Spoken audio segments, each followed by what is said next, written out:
চলে এলাম বন্ধুরা। দেখো, শুধু গোপুসোনার জন্য না, আমাদের জন্য হয়েছে। তো গোপুসোনাকে দিয়ে দেরি হলো, গোপুসোনাকে দিয়ে এসে তারপরে দেখো আমাদের পায়েস, আজকে পূর্ণিমার দিনে পায়েস খেতে হয়। তো আমাদের বাড়িতে পায়েস হয়। তোমরা করো কিনা আমাকে কমেন্ট করে জানাবে।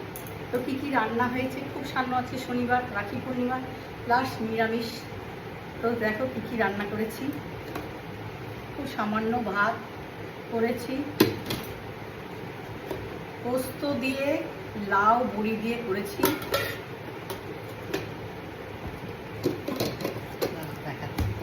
এক এক করে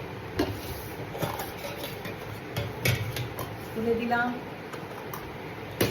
ভেন্ডি মশলা করেছি, দেখো এই ভিডিওটা পাবে। ডাঁটা চচ্চড়ি করেছি সর্ষে বাটা দিয়ে।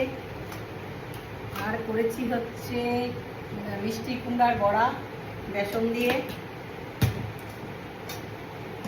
আর আছে হচ্ছে এই দেখো শসা। আর আছে এই দেখো গোপালের প্রসাদ। এই হলো আজকে আমাদের আয়োজন বন্ধুরা। কেমন লাগলো ভিডিওটা দেখে অবশ্যই কিন্তু জানাবে, কমেন্ট করবে, লাইক করবে, শেয়ার করবে, চ্যানেলটাকে সাবস্ক্রাইব করবে, ফলো বোতামটা প্রেস করতে ভুলবে না। আমি ছোটো ছোটো ভিডিও নিয়ে আসবো, তোমাদের কেমন লাগছে অবশ্যই তোমরা কমেন্টে জানাবে। টাটা এখনকার মতো।